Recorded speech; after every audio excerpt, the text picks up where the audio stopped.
kita cari yang lain. Boleh saudara, apakah saudara yang mengikuti melalui Facebook dapat live saya ini? Saya tengok dari segi dalam Instagram okey, tak ada masalah. Tapi di Facebook. Okey. Sila nyatakan suara saya jelas atau tidak, wajah saya okey tak okey, walaupun nampak kelabu sedikit di Facebook. Okey, terima kasih. Jadi di Negeri Sembilan trendnya daripada 970 dia turun 745, semalam turun 711 dan hari ini 682. Berbeza dengan Melaka saudara. Di Melaka masih berlegar pada angka 400 kerana pada 2 hari lepas 453, semalam 353 dan hari ini naik balik sedikit 452. Dan di Johor ada sedikit susut daripada 791 kepada 722. Dan di Pahang ada peningkatan daripada 261 semalam kepada 457. Tetapi di Terengganu agak sedikit susut saudara ya. Sebab di Terengganu semalam 391, hari ini 229. Di Kelantan ada sedikit peningkatan. Semalam 240, hari ini 372. Saya mengharapkan agar jangkitan virus corona ini tidak berlaku kesan oleh ramainya warga kota yang balik ke Kelantan baru-baru ni ya. Di Sabah susut sedikit 497 semalam, hari ini 461. Dan di Labuan susut semalam 24, hari ini 21. Begitu juga di Sarawak ada nampak trend penyusutannya ya, daripada 644 kepada 461. Jadi jumlah terkumpul untuk bulan ini agak mengerikan sebab bulan lalu iaitu bulan Jun cuma 166,918 saja yang jumlah terkumpul dijangkiti oleh virus corona. Tetapi hari ini baru 23 hari, 23 Julai sudah pun mencecah angka 228,512. Belum habis bulan lagi saudara. Saya menjangkakan ini bulan tertinggi sekali. Dan saya mendapat kiriman bagaimana Malaysia Deadline melaporkan bahawa Kementerian Kesihatan diminta melaksanakan segera keputusan untuk memastikan agar pesakit COVID-19 kategori 1 dan 2 tidak dihantar ke Pusat Penilaian COVID-19 CAC bagi mengelakkan limpahan berlaku di pusat tersebut. Jadi anggota Pasukan Bertindak COVID-19 Selangor STFC Datuk Dr. Musa Nordin berkata selepas 9 hari keputusan dibuat agar pesakit kategori 1 dan 2 tidak dibawa ke CAC. Kerana tinjauan beliau dan pasukannya ke CAC di Stadium Melewati hari ini mendapati ia tidak berlaku. Jadi dia kata beliau menjangkakan lebih kurang 90% COVID-19 kategori 1 dan 2 yang tak sepatutnya dihantar ke pusat. Jadi bolehlah buat dipantau di rumah saja. Jadi Greater Klang Valley Task Force GKVTV pula gagal untuk dioperasikan kaedah baru ini kerana pimpinan di Kementerian Kesihatan mungkin sibuk siapkan protokol cantik di Putrajaya. Itu keadaannya saudara ya. Jadi limpahan-limpahan mereka yang dijangkiti virus corona itu agak menggusarkan kita. Tapi nak buat macam mana, menteri dia sibuk berselfie. Dan saudara kena ingat saudara bahawa kita warga negara kita ini, kalau kita pergi ke Hong Kong, bahawa kerajaan di Hong Kong telah pun memutuskan semua pelancong atau sama ada daripada Hong Kong ataupun daripada luar Hong Kong, kalau mereka datang dari Malaysia ini, mereka dikenakan syarat wajib iaitu kuarantin selama 21 hari. Begitulah seriusnya pimpinan negara di Hong Kong untuk mengekang jangkitan virus corona ini. Jadi kita mengharapkan agar kita juga, pimpinan negara kita juga serius yang sebegitu. Jadi mana-mana mereka datang masuk ke negara kita ini perlu dikuarantinkan. Ya saudara. Kemudian di laporan juga saya menerima laporan bahawa di negara China, di Shandong, hari ini dan semalam kabarnya mengalami ribut taufan, iaitu badai dan hujan yang menjadikan seluruh daerah tersebut dilanda banjir besar. Malah lebih teruk daripada badai tsunami. Ini yang saya nyatakan, saya ingat semalam ke 2 malam lepas, bahawa mengikut sabda junjungan, selepas adanya wabak tahun ini, maka berlaku banjir besar kemudian berlaku kemarau dan akan berlaku kekurangan makanan. Jadi kita harus berhati-hati saudara. Jadi dalam keadaan negara kita sebegini, saudara, jika ada makanan di rumah, simpanlah sedikit, ya. Kerana kita tak tahu apa akan berlaku di masa mendatang kalau kita ikuti culipan Al-Falaq. Begitulah keadaannya saudara. Dan negara kita ini dijangkakan, saya walaupun tinggi hari ini, saya berkeyakinan akan sampai waktunya ia akan mengendur balik, dan waktu itu mungkin ada banjir, mungkin kemarau dan sebagainya. Kerana ini adalah musibah daripada Allah SWT. Baik saudara, tazkirah kita hari ini, kita jangan sombong terhadap al-haq, iaitu kebenaran. Sombong terhadap kebenaran adalah sombong yang tidak diresui oleh Allah SWT. Jadi orang yang sombong terhadap ajaran Rasul, maka dia telah menjadi kafir dan akan kekal dalam neraka. Adapun orang yang sombong dengan menolak sebahagian al-haq yang tidak sesuai dengan hawa nafsunya dan akalnya, dia pasti akan mendapat hukuman dan azab kerana kesombongannya.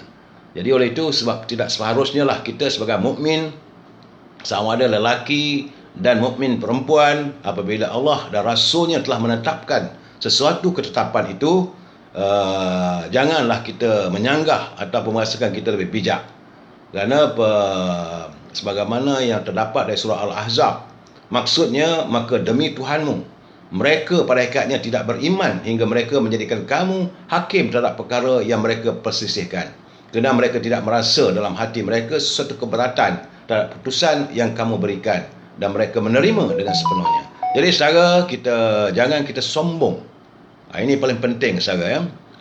Baik, kita masuk mutiara kata. Dalam mutiara kata, buatlah yang termampu dahulu.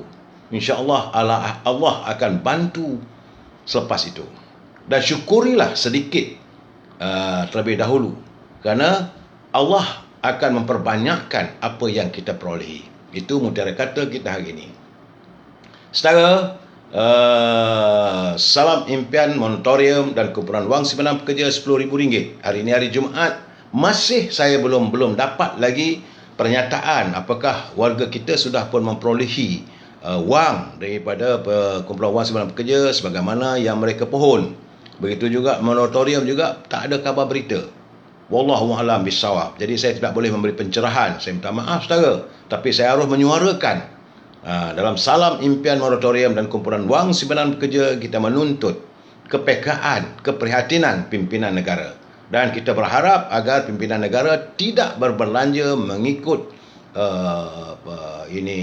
tanpa had, ya. Kerana kalau itu berlaku, negara kita akan jadi muflis. Sebab itu kita mengharapkan agar parlimen segera bersidang. Dan saudara, sila ambil perhatian. Ini serius saudara. Sila ambil perhatian bahawa terdapat skamer yang begitu banyak menggunakan nama saya, menggunakan gambar saya, kononnya daripada ruangan Amir Hijaz Fan. Saya tidak pernah melantik sesiapa, malahan saya tidak pernah meminta sebarang bayaran untuk apa pencerahan yang saya lakukan. Malahan tidak ada urusan saya dengan mana-mana pihak yang mengaku bahawa mereka boleh memberikan tentang grant global dan macam-macam lagi lah. Itu semua adalah skamer.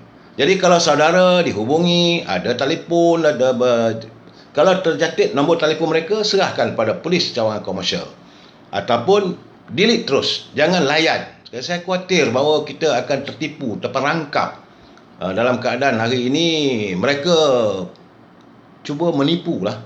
Saya tak seronok, dan saya berharap warga netizen yang bersama dengan saya saban malam tidak mudah terjebak untuk ditipu oleh mereka. Berhati saudara, ya, saya jelaskan sekali lagi, saya tidak pernah dan tidak akan meminta sebarang bayaran, tidak akan bersekongkol dengan sesiapa saja. Ruangan Amir Hijaz Fan hanyalah untuk pencerahan politik saban malam yang saya lakukan. Jika ada orang mengaku, maka itu adalah satu pembohongan. Saudara, sebab saya tengok banyak sangat yang masuk dalam wall saya, mengaku itu dan mengaku ini.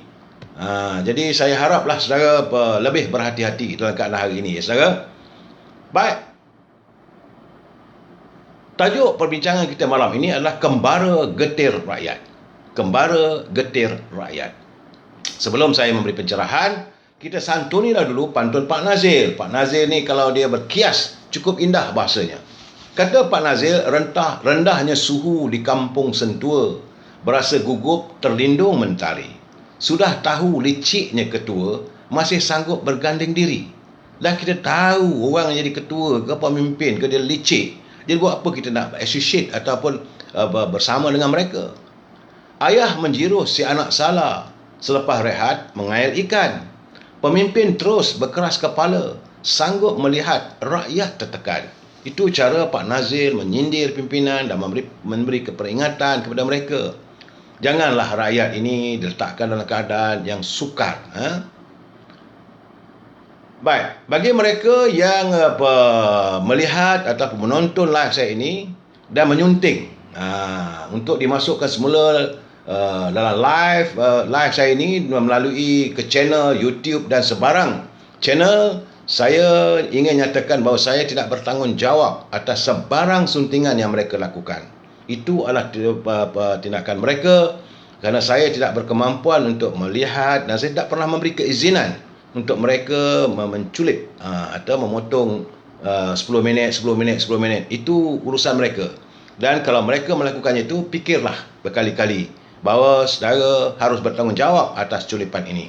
Saya tidak bertanggungjawab atas sebarang cuplipan yang mereka masukkan dalam channel YouTube ataupun channel-channel yang lain. Tapi kalau mereka masukkan daripada awal sampai akhir tanpa ada potongan, itu okeylah bagi saya. Sebab saya punya pencerahan ini adalah satu persatu. Dia tak boleh main potong-potong begitu. Memanglah perangkat awalnya agak boring. Tapi tunggu bila dia masuk Gear 4, Gear 5 nanti. Dan perlu diingat bahawa ini adalah pencerahan politik. Pencerahan ini kita boleh bersetuju untuk tidak bersetuju. Kalau saya rasa pencerahan saya ini tidak sesuai dengan fikiran anda, terpulanglah pada anda untuk membuat keputusan. Tidak ada sebarang paksaan. Begitu juga saudara boleh menghantar kiriman kepada saya dan saya boleh bersetuju ataupun tidak bersetuju. Ini prinsip asas kita saudara ya. Dan kita harus menyantuni perbicaraan kita dengan bahasa-bahasa yang baik. Jangan kita gunakan bahasa yang tidak baik kerana live ini ditontoni oleh seluruh negara dan juga di luar negara. Berhati-hati saudara ya. Jadi kita berbicara dengan jelas. Memanglah lain tak ada adalah pencerahan tentang politik yang saya kutip daripada apa yang berlaku sepanjang hari. Hari ini saudara, saya agak tertarik dengan titah Duli Yang Maha Mulia Sultan Perak. Duli Yang Maha Mulia Baginda Sultan Perak Sultan Nazrin Mizuddin yang bertitah bahawa kata baginda, banyak pihak memilih menjadikan mahkamah sebagai gelanggang untuk menegakkan benang yang basah sehingga mereka tergamak berbohong walaupun sudah melafazkan sumpah dengan nama Allah untuk bercakap benar ketika bersoal jawab di kandang saksi. Baginda, petitah baginda, mereka bersedia membayar fee guaman yang tinggi yang sering kali pula dibiayai daripada wang diperolehi melalui sumber jenayah atau hasil daripada pelakuan dosa itu. Jadi baginda bertitah keadaan ini memberi gambaran masih ramai yang belum menghayati ajaran Islam sepenuhnya dan mereka terus melakukan dosa secara berulang tanpa gentar terhadap apa yang bakal ditempuhi di alam barzakh dan di akhirat nanti. Titah baginda, Islam sekadar dijadikan pakaian luaran dan sering terjadi ketika dihadapkan ke muka pengadilan, mereka yang melakukan dosa mencari pelbagai alasan, menggunakan pelbagai hujah untuk menafikan perbuatan dosa mereka itu. Jadi titah baginda, sebenarnya jika kita menghayati ajaran Islam, individu akan takut melakukan dosa dan jika melakukannya, kita akan segera bertaubat atau mengaku kesalahannya serta memohon maaf daripada orang yang kita lakukan dosa itu. Itulah titah Dulia, sebahagian daripada titah Dulia Mahala Tuanku Sultan Perak Sultan Temanyup ya. Sewaktu baginda memberi pengurniaan watikah pelantikan hakim-hakim syariah negeri Perak serta ahli Majlis Agama Islam dan Istiadat Melayu Perak di Kompleks Islam Darul Ridwan hari ini. Dan hari ini juga saudara, saya dapat melihat satu kenyataan daripada Duli Yang Maha Mulia Tengku Mahkota Johor yang sebagaimana dilaporkan oleh Malaysian Gazette, di mana Tengku Mahkota Johor Tengku Ismail Sultan Ibrahim berpendapat raja-raja harus bersuara dan menggunakan kuasa demi menjaga kepentingan rakyat daripada dipermainkan oleh setengah orang politik, iaitu pemimpin politik. Jadi pandangan tersebut disuarakan oleh baginda menerusi akaun Instagram miliknya yang menyuarakan kebimbangan terhadap untung nasib rakyat. Begitulah pekernya istana terhadap untung nasib rakyat. Jadi kenyataan Tunku Ismail itu diyakini merujuk kepada pemimpin dan ahli politik yang hanya memikirkan soal kepentingan peribadi hingga mengenepikan masalah rakyat ketika kita berhadapan dengan COVID-19. Menurut catatan Tuanku Mahkota Johor itu, rakyat hanyalah menjadi mangsa akibat kerakusan pemimpin yang hanya mementingkan diri dengan mengutamakan kepentingan mereka saja. Titah baginda, ahli politik berpolitik, mangsanya rakyat. Rakyat, kerana mereka berlakon, mangsanya rakyat. Mereka merompak, mangsanya rakyat. Mereka bergaduh sama sendiri, mangsanya rakyat. Jadi, untuk itu, kata baginda, raja-raja harus memainkan peranan, bersuara dan menggunakan kuasa demi menjaga kepentingan rakyat dan kestabilan negara. Itu titah baginda di laman sosial. Kerana menurut baginda, jikalau semua pihak dalam sistem pentadbiran hanya memikirkan kepentingan peribadi, maka hancurlah negara. Semua harus menjalankan tanggungjawab masing-masing untuk memulihkan kestabilan negara dalam setiap aspek.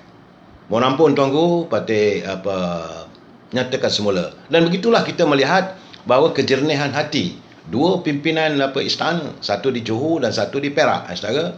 Dan hari ini saya agak tersentuh, saudara, melihat bagaimana seorang pelajar di Politeknik yang mengalami kemurungan apabila hilang tempat bergantung hidup, di mana ibu dan bapanya kembali ke rahmatullah kesan daripada jangkitan virus corona. Dan ini meninggalkan adik Nazurah Nabilah bersama dengan 8 orang adiknya hidup dalam keadaan terkopang kanting. Kepada mereka yang ingin menyantuni dan ingin memberi derma kepada beliau, bolehlah saudara menghantar melalui bank Islam, Nazurah Nabilah binti bin Yazid. Nombornya saya sebut ya, 122 07 02 04 56 204. 122 07 02 04 56 204, Bank Islam, atas nama Nazurah Nabilah binti bin Yazid.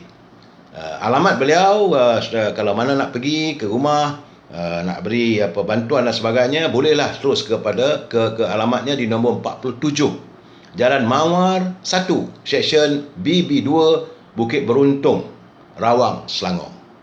Bagaimanapun saya mengucapkan syabas kepada Ketua Pergerakan Wanita, Ketua Wanita Datuk Norani Ahmad, yang juga Menteri Pengajian Tinggi yang segera mengambil tindakan, di mana Kementerian Pengajian Tinggi telah pun menyantuni masalah kesemua keluarga Nazirah ini, Nazurah, kerana melalui tabung PTPTN telah pun membuka akaun dan diberi setiap seorang sejumlah RM500 dijadikan simpanan untuk perbelanjaan persekolahan. Tapi tentang kehidupan apa semua itu, diharapkan saudara bolehlah menghulur bantuan, ya. Bagi yang ada lah, kita yang tak ada nak buat macam mana. Saya tahu bahawa dalam keadaan sekarang ni rakyat kita ni pun susah. Kalaulah kita dalam keadaan yang okey, kita warga cinta damai, kita warga yang harmonis, tentulah kita akan sedia membantu menghulur. Kalaupun tidak kita mengulur bantuan ataupun mengulur bantuan, kita berdoalah pada Allah SWT supaya akan datang orang-orang yang ataupun bantuan daripada Allah untuk menyelesaikan masalah adik ini. Kepada Datuk Norani saya ucapkan tahniah.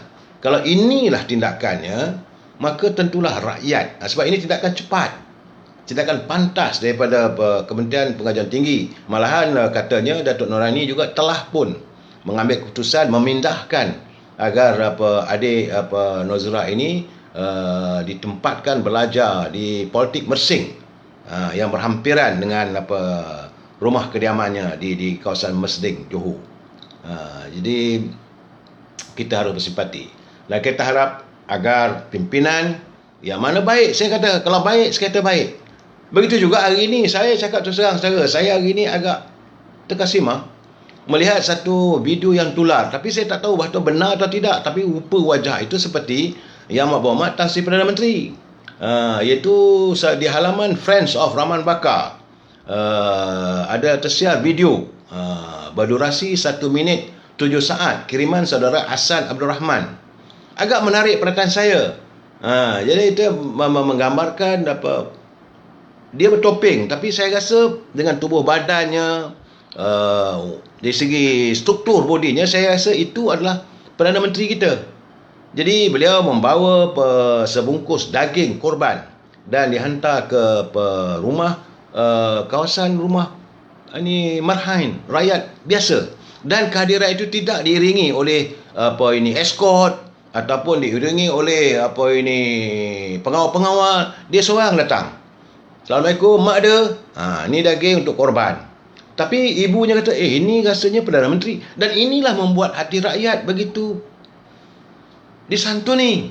Sewajarnya begitu. Sebab itu saya berkali-kali bercakap dengan teman-teman saya di kalangan wakil rakyat. Rakyat hari ini bukan suka nak ajak makan dekat hotel 5 bintang, makan di Ruasan Besar, tidak. Mereka lebih seronok kalau pimpinan datang ke rumah mereka, melihat kesengsaraan, melihat kehidupan mereka. Jadi kalau Perdana Menteri begitu, cukup cantik saya tengok laporan itu. Sepatutnya kalau benarlah, saya mengharapkan itu memang benar, gambar video Yang Berhormat Perdana Menteri. Sepatutnya pegawai di PMO jadikanlah ini sebagai antara footage, melihat macam mana Yang Berhormat Perdana Menteri menyantuni rakyat.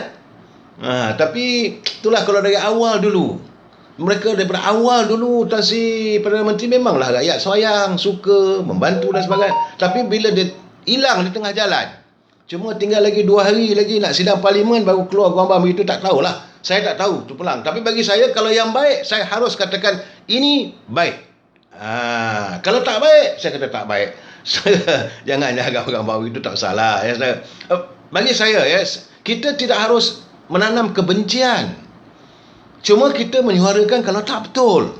Itu saja bagi saya. Dan begitu juga saya melihat hari ini kiriman, baru kita tahu bahawa saudara Datuk Lokman Adam hari ini masih lagi mendapat rawatan di hospital, Hospital Tentera Tuanku Mizan. Sebab itu tak ada live sepanjang malam. Berapa lama dah ada dekat seminggu. Rupanya beliau terlantar di hospital. Dan beliau dimasukkan ke hospital adalah hasil pujukan dan juga bantuan daripada siswa politik kepada Menteri Pertahanan, Yang Berhormat Datuk Seri Ismail Sabri. Walaupun beliau membuat laporan polis dan sebagainya, dia kata kawan tetap kawan, walaupun kita berbeza pandangan politik. Saya kata kalau ini keadaannya, this supposed to be, inilah sepatutnya. Kita boleh berbeza pendapat, tapi bila kesamaan sahabat, jangan kita memutuskan persahabatan hanya kerana politik. Menurut catatan dalam media sosial daripada Datuk Lokman, beliau mengirimkan, dia kata, sahabat-sahabat yang saya hormati, saya kini dijaga dengan cukup baik oleh abang-abang tentera di Hospital Tentera Tengku Mizan di Wangsa Maju. Ramai bising, katanya, saya tak keluar bersiaran lama. Selepas arwah Pablo Effendi positif COVID, saya telah buat swab test dan dapati negatif waktu itu. Namun beberapa hari selepas itu, badan saya mula melemah. Tak boleh jalan, kaki rasa macam bisa-bisa. Itu dia punya simptom-simptom. Jadi kalau saudara mengalami itu, segeralah. Badan saya mula melemah, hilang selera makan, sampai berat badan katanya hilang 10 kg. Bila beliau bertutur, tergagap-gagap dan sukar untuk mengingati sesuatu, serta hilang kemampuan untuk bercakap seperti biasa. Beliau pada mulanya membuat isolasi sendiri, iaitu membuat duduk di rumah. Jadi bila isteri dan anak saya juga demam, namun keadaan oksigen saya jatuh di tahap 80. Ini agak membimbangkan keluarga dan sahabat-sahabat. Setiap hari mereka memujuk saya untuk pergi ke hospital, namun saya menolak. Memang saya tahu Datuk Lokman ni degil orangnya, sebut hospital tak pergi. Jadi dia tidak mahu, katanya nanti nasib dia macam arwah Pablo. Jadi atas usaha rakan-rakan politik saya, katanya, terutama Senator Datuk Seri Ali, iaitu Timbalan Speaker Dewan Negara, yang meminta bantuan Datuk Syed Fazmi, iaitu setiausaha politik kepada Menteri Pertahanan, dan Yang Berhormat Timbalan Perdana Menteri Abang Lok Mak Barulah beliau setuju untuk dimasukkan ke hospital tentera di Wangsa Maju. Saya masih percaya, katanya, integriti doktor-doktor tentera kita. Sangkaan saya ternyata benar. Hanya beberapa jam di sini, kedrak saya bertambah baik, oksigen naik ke 96 dan saya kembali boleh makan semula. Kalau siapa yang ada obesiti, katanya, tolonglah hantar pesakit itu ke sini. Esok dia akan menjalani swab test. Doakanlah keputusan terbaik dan bersamalah juga beliau minta dihadiahkan Al-Fatihah buat Pablo. Ini saya lihat walaupun ada perbezaan politik, nampaknya memang berperang. Datuk Lokman mengkritik Datuk Ismail Sabri secara terbuka, memang pedas, memang lantang, dan Saudara Said membuat laporan polis. Tapi bila keadaan tertentu sama-sama menyantuni. Inilah yang baik. Berbeza dengan satu Mak Lampir ni. Dia dengan kesombongan, boleh katakan bahawa Selangor akan ditawan lah, bahawa takkan jatuh. Jadi gambaran yang diberikan berbeza. Saudara, ya. Baik, saudara, itu kedudukan Saudara Datuk Lokman. Kedudukan saya mengharapkan agar persahabatan antara Datuk Lokman dengan Datuk Ismail Sabri dan juga dengan sisa politiknya berterusan.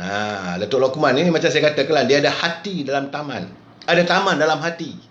Satu ketika dulu saya pernah buat live bersama dengan beliau. Dia cepat memaafkan orang, nampak garang. Memang saudara, orang garang begitu, dia cepat mudah untuk memaafkan.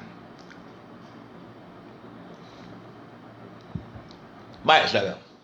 Satu ketika dulu, ya, sewaktu saya menjadi jurnalis di Usaha Melayu, terdapat ketegangan antara artis Malaysia dengan Singapura, dengan Indonesia. Ini adalah kesan daripada perang mulut antara aktor Farouk Afero dan saudara Datuk Yusof Aslam. Ia berpunca sewaktu Datuk Farouk Afero datang ke Malaysia, pergi ke lokasi buat penggambaran filem terbitan Shaw Brothers. Maka kerana jauh daripada restoran, jauh daripada hotel, maka diberilah makan nasi bungkus. Apa terjadi? Satu ketika Farouk Afero membuat kenyataan. Dia kata artis Malaysia ini makan nasi bungkus.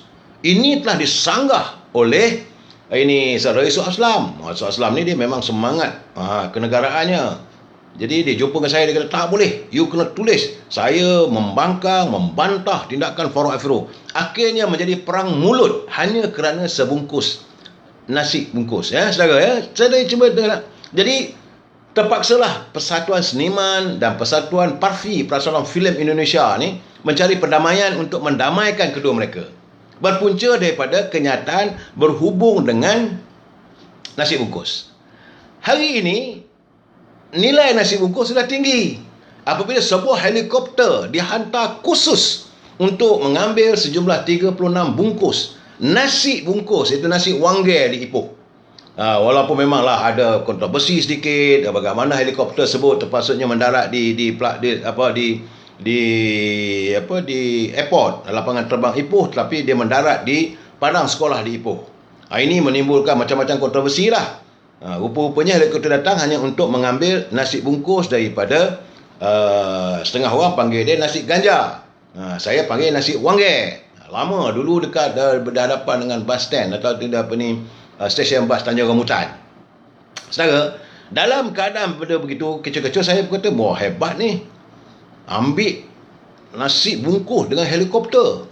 Siapalah punya? Kita pun tak tahulah siapalah agaknya yang sanggup menghantar dengan helikopter. Belah petangnya saya tengok dalam cuplikan daripada media sosial, tengok Yang Berhormat Mulia Tengku Zafrul, Menteri Kewangan, dia makan nasi bungkus. Dia kata hari ini makan nasi tengah hari, nasi bungkus ganja. Jadi mungkin nasi itulah yang diambil melalui cara gunakan helikopter. Tetapi saya tidak tahu apakah nasi itu pada helikopter itu digunakan oleh Yang Berhormat Mulia Tengku Zafrul ataupun sahabatnya yang nak menjamu Tengku Zafrul dengan nasi wangge. Itu saya tak dapat nak jawab pastilah. Cuma saya nak bagi tahu pada Datuk Yusof Aslam, tak boleh marah lagi. Sekarang ni nilai nasi bungkus sudah tinggi. Dibawa dengan melalui helikopter. Itu cerita nasi bungkus, saudara. Tetapi dalam pada begitu, hari ni timbul lagi cerita, saudara. tulan di media sosial penafian sesulit kepada timbalan speaker Datuk Muhammad Rashid Hasnon berhubung dengan culipan dalam media sosial beliau makan ketupat ala tropika. Jadi kadang beliau bersama dengan isteri dan ada temannya, gambarnya dia kata dia makan di situ dan ini menimbulkan masalah lagi. Kerana sebelum ini beliau telah pun disiasat kerana mengadakan pesta makan durian dan hari ini makan ketupat, makan rendang di ala tropika di mana tempatnya tu, gaya tropika lah katanya. Jadi bagaimanapun keadaan ini selar oleh Ketua Pergerakan Pemuda Keadilan. Dia kata bahawa Datuk Saudara Akmal, dia kata dia mempersoalkan status siasatan polis berhubung zaman durian yang dari oleh Datuk Masrul dulu. Manakala ia masih belum diketahui apakah jadi dengan durian. Jadi saya sendiri telah buat laporan polis katanya. Semua hari ini masih belum ada keputusan yang tuntas dan timbul pula sekarang ni makan ketupat pula ala tropika. Jadi itulah keadaan antara dua perbezaan saudara. Satu nasi bungkus, satu cerita tentang makan ketupat ala tropika. Gitulah keadaannya saudara. Cuma yang saya tak senang bila saya mendapat berita daripada Sabah, negeri di bawah Bayu, iaitu bagaimana ini media My Netizen melaporkan bahawa seorang penduduk dari kampung Pukak di Tuaran, beliau melahirkan kekecewaan selepas mendakwa dia bersama dengan 20 orang rakannya dari kampung Pukak di kawasan Tamparuli kerana mereka seolah-olah dihalau oleh pegawai yang melaksanakan vaksinasi kepada penduduk persekitaran di kawasan tersebut. Menurut saudara John Louis Normin, beliau berusia 50 tahun, kejadian berlaku kira-kira jam 8 suku pagi ketika dia sedang menunggu giliran untuk mendaftar bagi mendapatkan suntikan dos pertama vaksin COVID-19. Kerana sebelum ini pihak JPK, Jawatan Pembangunan dan Keselamatan Kampung, telah menghantar namanya bersama dengan kawan teman-teman dari kampung tersebut untuk tujuan vaksinasi. Jadi bagaimanapun klinik kesihatan di kampung sebelah itu juga memberitahu mereka yang punya gelang tidak dibenarkan pergi menerima vaksin. Mereka tidak, jadi saudara John Wies ni tidak ada sakit, tetapi kawasan kampungnya telah dikenal sebagai kluster penjangkitan virus corona. Pegawai yang mengendalikan itu telah boleh mengatakan semua yang datang dari kampung ini, kampung Pukak, tolong balik sekarang katanya, kerana kami tidak mahu kena jangkitan. Saya kata ini tak patut. Ini tindakan yang tidak baik. Jadi Menteri Kesihatan, Menteri Vaksinasi Khalid Jamaluddin, sila siasat. Jangan diizinkan kena begini. Kecewa hati warga di Sabah. Saya bila dapat kiriman begitu saya marahlah, sebab takkanlah rakyat dilayan sebegitu. Anda bercakap supaya rakyat datang vaksin. Satu kampung datang bukan senang. 20 orang datang tiba-tiba suruh balik begitu saja. Ya tentulah mereka rasa terhina. Jadi saudara Khairi Jamaluddin, Datuk Adam Baba, sila siasat. Dan kalau benda ni perlu ambil tindakan, perlulah dia ambil tindakan. Ini apa yang saya dapat culipan daripada Sabah. Saudara, kita masih lagi perlu bersolidariti berhubung dengan cadangan untuk meletakkan tabung haji di bawah selian Bank Negara. Saya berseru pada saudara, marilah bersama-sama dengan Pergerakan Pemuda UMNO yang dipimpin oleh Datuk Dr. Ashraf Dusuki Wajudi. Jadi kita mahu supaya Bank Negara tidak meneruskan hasratnya untuk meletakkan lembaga tabung haji ini di bawah selian Bank Negara. Sebab bagi kita dana tabung haji bukan dana kerajaan. Bank Negara bukanlah otoriti Islam. Memanglah negara ini agama Islam, agama persekutuan, tapi Bank Negara bukan otoriti yang boleh dianggap sebagai otoriti Islam. Tabung haji bermatlamatkan akhirat, bukan seperti bank. Dan tabung haji merupakan benteng ekonomi umat Islam. Jadi kita harus, saya melihat culipan daripada kiriman daripada saudara Mazli Nur daripada Lujnah Ekonomi Hartanah dan Pembangunan Usahawan PAS yang tersiar dalam Harakah Delhi. Beliau juga menzahirkan penentangan terhadap usaha untuk meletakkan lembaga urusan tabung haji ini di bawah silian bank. Saudara, Jadi kerana tabung haji punya deposit lebih 82 bilion pada suku tahun 2021 dan ia merupakan agensi pelaburan berkaitan kerajaan dan bukannya sebuah bank. Jadi kalau letakkan dalam sebuah seperti bank, tentulah urusannya tak betul. Kerana kalau bank dia ada jawatan kuasa monetary, ada eksekutif kestabilan kewangan, ada majlis penasihat syariah, ada jawatan kuasa kestabilan kewangan dan sebagainya. Dan benda-benda begini boleh bercanggah. Begitu juga kenyataan daripada Persatuan Melayu Pulau Pinang, iaitu Tan Sri Mak Yusof Latif, bahawa Persatuan Melayu Pulau Pinang iaitu pemenang menggesa agar Kementerian Kewangan dan Menteri di Jabatan Perdana Menteri tidak meneruskan untuk meletakkan lembaga urusan tabung haji ini di bawah keseliaan bank. Kerana banyak benda-benda yang bercanggah nanti. Sebagai contohlah sekarang kita pernah Menteri Kewangan daripada bukan Islam. Apakah nanti bukan Islam juga nak mentadbir bank lembaga urusan tabung haji? Kerana Kementerian Kewangan harus sedar risiko keputusan yang dibuat ini, kerana Bank Negara Malaysia adalah sebuah agensi di bawah Kementerian Kewangan. Dan apa akan berlaku kepada tabung haji jika Menteri Kewangan dilantik dalam kalangan bukan Islam? Itu persoalan yang diutarakan oleh Tan Sri Yusof Latif. Dan saya mengharapkan supaya rakyat dapat bersolidariti, kita menentang pengambilan lembaga urusan tabung haji ini diletakkan di bawah ini seliaan bank negara. Bersamalah kita. Cuma hari ini saudara, saya ketawa juga bila Datuk Seri Anwar Ibrahim, dia memang Datuk Seri Anwar Ibrahim mengeluarkan kenyataan yang keras dan pedas berhubung dengan penghadapan dia ada mantan Menteri Belia dan Sukan, iaitu Presiden Parti Muda Syed Saddiq, yang diadakan ke pengadilan. Kata Anwar Ibrahim selaku Ketua Pembangkang, beliau menyela sebarang tindakan yang dilihat sebagai pendakwaan politik. Katanya, beliau terpanggil untuk menyatakan pendirian berhubung pendakwaan oleh Suruhanjaya Pencegahan Rasuah Malaysia ke atas Yang Berhormat Syed Saddiq, yang katanya adalah berbentuk ancaman politik, di mana saya dan rakan-rakan lain turut bangkitkan perkara ini sejak akhir-akhir ini. Dan untuk memungkinkan negara hukum, rule of law, undang-undang mesti dikuatkuasakan secara objektif. Bila mana politiking ataupun individu yang rapat dengan koridor kuasa boleh bebas tanpa hukuman, manakala pemimpin-pemimpin pangkang serta pendukung mereka diajukan dengan pelbagai dakwaan terpilih, maka ternyata aspek menegakkan hukum di negara ini telah rosak. Itu kenyataan daripada Ketua Pembangkang. Ia menggambarkan bahawa betapa badan atau jabatan penguatkuasaan hanya mengikut telunjuk politik. Itu kata daripada Datuk Seri Anwar Ibrahim. Jadi menurut beliau, setiap kali sidang parlimen semakin mendekat, kerajaan akan menggunakan atau memperalatkan apa sahaja aparat yang ada untuk membuli ahli parlimen. Berkemungkinan kerana gentar sekiranya undi tidak percaya dilangsungkan. Usaha-usaha jelik ini akan berterusan tanpa henti sebagaimana mereka masih lemah dan tidak punya majoriti yang cukup di parlimen. Oleh itu, tuntutan Datuk Seri Anwar Ibrahim dan beliau ingin memberitahu kepada pemimpin Perikatan Nasional, termasuk Yang Amat Berhormat Tan Sri Perdana Menteri, sentikanlah salah guna kuasa serta menerima hakikat secara bermaruah bahawa dukungan terhadap mereka semakin berkurangan di parlimen. Itu kenyataan daripada Ketua Pembangkang. Berbeza dengan kenyataan daripada yang saya lihat culipan saudara Isham Jalil. Isham Jalil juga menulis, saya nampak dia punya kajiannya agak cantik.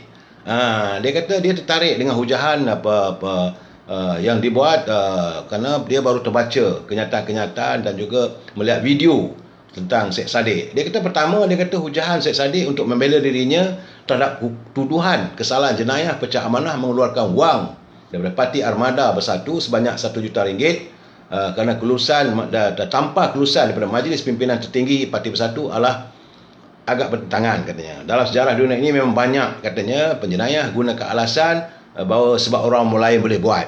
Jadi kalau orang lain buat, dia pun boleh buat. Itu bukan alasan. Jika satu perkara itu salah di sistem undang, alasan orang lain pun buat tidak boleh dijadikan hujah pembelaan. Malah ianya sangat kebudak-budakan. Sebaliknya, dia kata menurut saudara Syam Jalil, Syed Saddiq perlu buktikan yang pengeluaran duit sejuta dari akaun partinya tanpa kelulusan Majlis Pimpinan Tinggi parti itu adalah tidak salah dan tidak bercanggah dengan peraturan parti mereka. Jadi jika ianya salah dan bercanggah dengan peraturan parti, alasan orang lain pun buat tidak boleh diguna pakai. Dan sebagai ketua sayap parti, dia perlu tahu dan patuh pada peraturan parti. Kemudian perkara kedua, dia kata pengeluaran wang sejuta daripada akaun parti yang didakwa dilakukan oleh Sadiq telah dibuat pada 6 bulan Mac. Saudara Syam ni dia detail, dia begitu cermat. Dia kata pengeluaran wang sejuta daripada akaun parti yang didakwa dilakukan oleh Syed Sadiq telah dibuat pada 6 Mac 2020. Iaitu tarikh pengeluaran ini dibuatlah penting dan material kepada kes ini. Tarikh duit sejuta itu dikeluarkan adalah 2 minggu selepas edolanya Dr. Mahathir meletak jawatan sebagai Perdana Menteri. Yang ketujuh, di mana semua menteri kabinet termasuklah Syed Sadiq sendiri gugur jawatan sebagai menteri akibat daripada langkah Sheraton. Pada masa itu, Syed Sadiq katanya dia tidak setuju dengan langkah Sheraton dan akan melawan, dan dia telah memaklumkan kepada majlis pimpinan parti tersebut dia akan menentang mereka. Jadi tarikh pengeluaran duit itu dibuat sehari selepas pendedahannya di media pada 5 Mac. Daripada 5 bulan Mac dia menentang, tapi 6 bulan Mac dia mengeluarkan wang tu. 2 bulan selepas itu pada 18 Mei 2020 ketika Parlimen bersidang, dia juga tak mau duduk di blok kerajaan. Jadi 3 bulan lepas itu pada bulan Ogos dia mengumumkan untuk membentuk parti baru. Dia berkata tidak menyesal tinggalkan parti itu. Yang jelas boleh kita lihat di sini ialah pada ketika dia keluarkan wang berjumlah 1 juta tersebut dari Bersatu, tindakan-tindakannya jelas menunjukkan dia sudah tidak minat untuk bersama Bersatu. Malah sudah diagak akan meninggalkan parti itu. Jadi seperkara lagi, semalam katanya Syed Sadiq beri alasan bahawa perjumpaan fizikal atau mesyuarat dengan Majlis Pimpinan Tinggi MPT untuk membincangkan pengeluaran wang sejuta tersebut tidak dibuat sebab tarikh pengeluaran duit tersebut dibuat dalam tempoh lockdown katanya. Ini satu lagi benda yang bagi pandangan saudara Syam Jalil agak tidak masuk akal dan langsung tidak betul. Kerana mengikut kertas pertuduhan seperti fakta di atas, tarikh duit sejuta itu dikeluarkan pada 6 Mac. Namun perintah kawalan pergerakan PKP ataupun lockdown hanya diumumkan oleh Perdana Menteri seminggu selepas itu, iaitu pada 16 Mac. Jadi kalau dia kata keluar duit tu kerana perintah lockdown, tak betul. Oleh itu pengeluaran duit sejuta itu dilakukan bukan dalam tempoh lockdown seperti yang dicanang oleh Syed Sadiq di Facebooknya semalam. Oleh demikian, mesyuarat fizikal sebenarnya boleh dibuat dan sepatutnya dibuat untuk membincangkan pengeluaran duit itu dengan jumlah yang besar. Dan satu lagi katanya 2 minggu sebelum duit juta itu dikeluarkan, sebenarnya ada mesyuarat Majlis Pimpinan Tertinggi MPT Bersatu, itu pada 23 Februari. Syed Sadiq pun hadir dalam mesyuarat itu, tapi dia tidak kata apa-apa pasal hasratnya untuk mengeluarkan wang tersebut. Jadi nampak gayanya kata Saudara Syam, Saudara Syed Sadiq, berilah alasan yang tepat berhubung dengan kes yang saudara hadapi itu. Jadi kita warga cinta damai. Kita menyantuni. Kalau benda yang betul, kita kata betul saudara. Saya tak mau mengulas lebih. Nanti khawatirnya Saudara Syam, nanti kita ada kontak wakot pula. Biarlah perbicaraan itu jalankan. Cuma ada beberapa culipan yang kita lihat, ada percanggahan. Terpulanglah mereka. Baik saudara, sekarang ni kita masuk bab tentang kembara getir rakyat. Kerana sudah lebih setahun lamanya warga kita terkurung tanpa adanya cahaya kebebasan sebagaimana saya tulis. Setahun lebih jugalah warga terhumban di lembah getir, hilang pekerjaan, musnah impian dan harapan membina kehidupan. Sepanjang kembara getir yang panjang ini, kita melihat bagaimana bendera putih dikibarkan. Tanda warga sudah terjebak dalam kemelut kehidupan sukar, bagaikan berputus asa untuk mereka menjadi pengemis di bumi sendiri. Dan seminggu lalu, pimpinan telah pun menyatakan pembentukan Majlis Pemulihan Negara untuk menggarap upaya agar kembara panjang ini dapat segera dinoktahkan. Dan kita amat berharap saudara agar usaha ini tidak lagi gagal sebagaimana yang dialami saat pimpinan mempromosikan darurat, mewujudkan lockdown, mewujudkan PKP dan sebagainya, ternyata gagal apabila jumlah mereka yang diakiti masih lagi terus meningkat. Jadi kita mengharapkan untuk kali ini dalam merancang pelan pemulihan negara, kita tidak boleh lagi gagal. This time we cannot afford to have a failure. Dan saya nak harap, saya cakap terus terang pada pimpinan di anjung kuasa si perdana, kita tak boleh lagi menghadapi suasana yang membolehkan kita gagal. Kerana kalau gagal, kesannya lebih teruk lagi yang bakal dialami oleh rakyat. Kerana apa upaya lagi? Sebab mampu ke pelan pemulihan negara hanya sekadar merawat setiap luka warga yang kian tenat dalam lembah kehidupan sukar dan getir ini? Jadi jangan sampai warga melihat ia sekadar pemulihan yang terlalu subjektif. Siapakah yang mau dipulihkan. Sebab hari ini saudara, kedudukan rakyat semakin tertekan dengan situasi hari ini. Ini pimpinan kena sedar. Rakyat begitu stres, cukup tertekan di mana-mana pun. Sebab tu kalau boleh saudara, janganlah kita bergurau yang bukan-bukan. Bila ada pimpinan bergurau, tentulah ia akan membuatkan warga merasa hati. Dan suka tak suka kena terima hakikat. Hari ini warga gelandangan di kota raya semakin ramai, bertambah. Bagaimana telahkah disantuni mereka? Gelandangan ini mengharapkan untuk mendapat makanan, untuk dapat menyambung kehidupan. Dan mereka tidur di kaki-kaki lima. Dah tak ada tempat tinggal. Kerana hari ini saya juga saudara, kesan daripada COVID-19 ini, kesan daripada kemurungan ekonomi, ramai jadi papa gelandangan saudara. Mereka yang membuat pengusahaan, yang buat syarikat, semua dah gulung tukar. Mereka yang dulu ada pekerjaan, hari ini tidak ada pekerjaan. Mereka tidak mampu untuk menjana pendapatan. Jadi pelan pemulihan ini diharapkan diambil kira semua aspek. Dan terbaiknya kalau boleh, carilah jalan supaya warga kita dapat meneruskan usaha mencari pendapatan, mencari pekerjaan. Jangan sekadar memberi bakul makanan. Dan saya juga dapatan saya ada bakul makanan yang tak kesampaian. Dan malahan harganya berkurangan. Tadi saya berbual dengan seorang wakil rakyat. Dia menyatakan kepada saya, alhamdulillah lah, dia kata. Dan saya menegur beliau, saya kata jangan sesekali saudara yang hormat, you ambil daripada bakul makanan itu, you letakkan gambar you besar-besar dalam keadaan susah sekarang ni. Sebab itu you dapat itu bukan duit daripada poket you, itu daripada kantung negara, duit daripada kerajaan yang diluluskan oleh pimpinan negara. Setiap wakil rakyat dapat 300,000. Sebab saya lihat ada juga wakil rakyat dia siapkan sedia bakul makanan dalam plastik, dalam beg, tapi terpampang gambar besar-besar. Saya kata itu salah, tak betul. Sebab you claim kredit, anda cuba untuk mendapat mileage politik di saat rakyat susah. Tapi wakil rakyat saya ni tadi dia kata tak, dia kata saya cuma letak, saya klip satu aja, sebesar duit 50 sen aja. Tanda bahawa ini datang. Saya kalau nanti kalau orang bagi dia tak tahu pula datang dari smart dari siapa. Saya kata kalau itu okey. Kalau kita buat bakul makanan, siapkan gambar ahli parlimen atau ahli Dewan Negeri, beg itu nilainya dah berapa ringgit. Lebih baik wang itu digunakan untuk beli makanan. Dan saya nyatakan beliau, kalau nilai 100, pastikan barang RM100. Sebab dapatan saya ada yang dapat nilainya tak sampai pun RM60. Malahan ada yang tak dapat lagi. Jadi perlu dijelajah, dilihat sejauh mana bantuan keprihatinan ini benar-benar sampai kepada rakyat. Jangan kita berpesa atas gelandangan kehidupan rakyat. Hari ini saudara, suka tak suka dalam pelan pemulihan ini, pimpinan harus mengakui. Jangan nak tersinggung hati, jangan berasa hati bahawa ataupun mencuit hati rakyat. Ini jangan ada bendera putih, jangan ada bendera hitam, bendera biru, tak apa. Tak boleh begitu.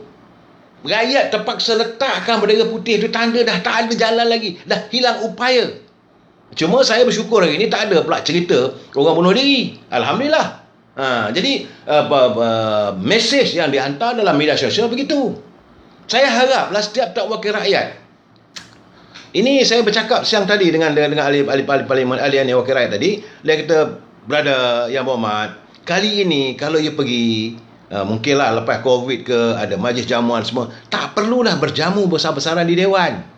Kalau you benar-benar wakil rakyat, di hati rakyat, apa salahnya jumlah perbelanjaan nak diperuntukkan, katalah belanjanya kata RM1,000, pergi satu kawasan rumah, rumah orang biasa-biasa, kalau boleh yang rumah orang miskin, beri dia peruntukan, adakan jamuan di rumah dia. Saya kata 50 tahun dia takkan lupa. Ini cara kita menangani ini. Sebab budaya bangsa Melayu ni, warga kita warga cinta damai, kita warga harmonis, kita orang Melayu ni pelik saudara. You marah macam mana pun, kalau orang datang ke rumah kita, suka tak suka kita mesti nak bagi dia minum kopi secawan. Itu seburuk-buruk pun, kalau orang datang tak minum kopi, kita terasa bahawa diri kita tidak dihiraukan. Begitulah mulianya hati orang Melayu ni. Jadi sebagai wakil rakyat, dia kena santuni jiwa ke jiwa. Bukan dengan keangkuhan. Bukan dengan hanya meletakkan gambar besar-besar bagi orang. Ini makan dari Yang Berhormat. Betul lah dia terima lah. Tetapi dalam keadaan hati dia bengkak. Tapi kalau kata ini Yang Berhormat sampaikan salam. Kalau boleh macam saya kata tadi lah. Kalau benar gambar itu, gambar Tan Sri Perdana Menteri, itu yang terbaik. Turun sendiri santuni rakyat. Dan tak perlu ada escort. Tak perlu ada pengawal. Ramai ambil gambar propak. Ini kalau you ambil gambar waktu orang sedang menerima bantuan begitu, ini mereka akan merasakan terhina. Saudara Eddie Didi, beras 5 kilo, gula 1 kilogram. Itu saja ke? Aduh, hai. Aduh, kesiannya. Kesian. Jangan saudara jadikan rakyat ini sebagai tempat untuk saudara menciluk pula ada peruntukan. Kekhawatiran saya. Sebab di tiap-tiap kawasan tu ada Baitul Mal. Tadi saya berbual dengan wakil rakyat lain, dia kata, saya alhamdulillah tu, dia kata, apa pasal Wabi? Dia kata, beras saya dapat daripada Baitul Mal. Alhamdulillah. Jadi saya ambil beras-beras yang disediakan oleh Baitul Mal untuk diagihkan kepada semua pengundi-pengundi saya. Alhamdulillah. Memang itulah kita harapkan Baitul Mal dalam keadaan sekarang ni, mereka mengeluarkan bantuan. Kalau tidak nanti bila nak raya, bila musim bulan puasa, mereka sanggup duduk ini di pasar-pasar Ramadan, duduk di sana, duduk di sini, minta supaya zakat dan sebagainya. Tapi bila dalam keadaan musibah begini, tak nak pula mengeluarkan bantuan. Hari ini mereka kena keluarkan bantuan pada to all, to everybody. Barulah nampak nilai murninya zakat ataupun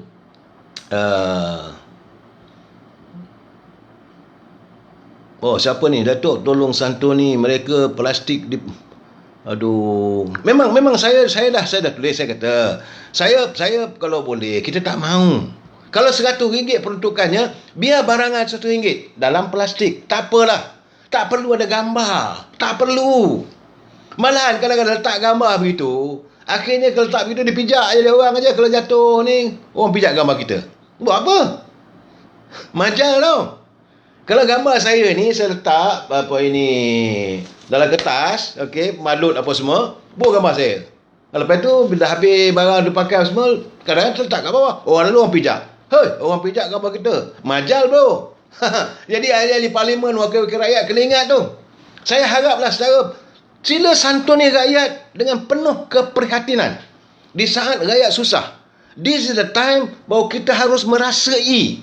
Pemimpin itu, dia mesti menjiwai, mesti merasai kesukaran dan kesusahan yang dihadapi oleh rakyat. Jadi, ramai sekarang ni yang tak ada tempat tinggal. Saudara, ini betul. Ini bukan bohong. Sebab mereka dah tak mampu nak bayar sewa rumah. Saya terima banyak lah, tapi saya tak mampu lah saudara. Ramai yang tak Datuk minta lah, saya tak mampu nak bayar sewa rumah. Saya pun dalam keadaan yang tersepit-sepit. Bukanlah kita ni ada, cuma kadang-kadang saya ni adalah anak-anak, bagi sedikit saya belanja, dapatlah meneruskan kehidupan saya. Tetapi bagi untuk nak membantu, nak menderma sana sini, saya tak berkemampuan lah.